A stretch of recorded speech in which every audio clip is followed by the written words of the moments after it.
Hello hi नमस्कार मु स्वर्ण वेलकम करुछि मोर आ गोटे मिनी ब्लॉग को। तो आज ब्लॉग स्टार्ट है डायरेक्ट क्लिनिक रो ठाकुर पूजा ठाकुर पूजा कर सारा परे पेशेंट सब आसी सारे एक्सरे थिला। तो 6 कि 7 जन पाखापाखि एक्सरे थिला। मु तो प्राय टाइम एक्सरे करेनि जितेबाला स्टाफ आवेलेबल न था से एक्सरे करे जी छुआ एक्सरे करिया कथा नुहे रे पड़े भल नुहे से आम रश्मिदी मोर आफ्रोन पिंधिदेलु। आम तो जानू ठीक से सत कि मिछटा किंतु जेहेतु आम शुणीचु एटा तो से मन बुझापी आम प्राय टाइम एक्सरे करूना जेहेतु आज आम जी एक्सरे करती सी आवेलेबल नथिले से आम बाध्य एक्सरे कलु।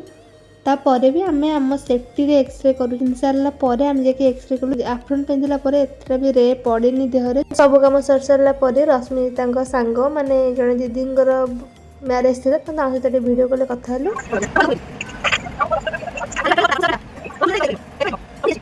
तो क्लिनिक रे सब कम सारिकी दीदी सहित कथा हो सारा पर आम बाहर ए रूम को। कंग्रेचुलेसन दीदी एमती टाइम बाहर करके आमको कॉल करूँ जेहतु तुम शाशुघर को गले तो आम आम आड़ू कॉल करूनी तुमको डिस्टर्ब करूनी तुम्हें तुम टे प्लीज आमको कॉल कर मन पकाउथब। तो ये आम रूम रे पहुँची गलु।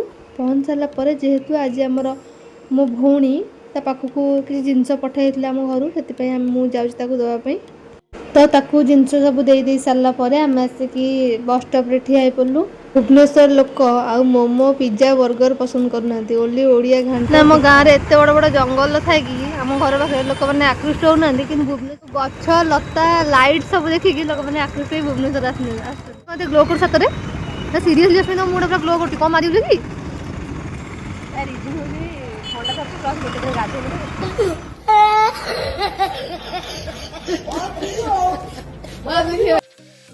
गाधे गोटे दिन ये प्रभु माने मुझे पाखे रही जापानी से गाधो ना गोटे गोटे दिन देखो भुवनेश्वर गोटे छुआ रही मैंने गोटे दिन गाधेनी तथापि मुझे चमक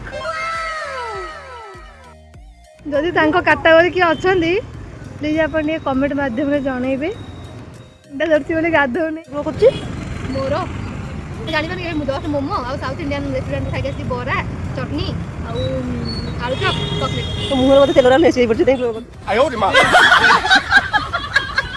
हल्का फुल्का खाईदेलु। एबे जीव मो रूम को जाई सारा परे बनाई कहले मैदा रुटी आउ मैगी सूप।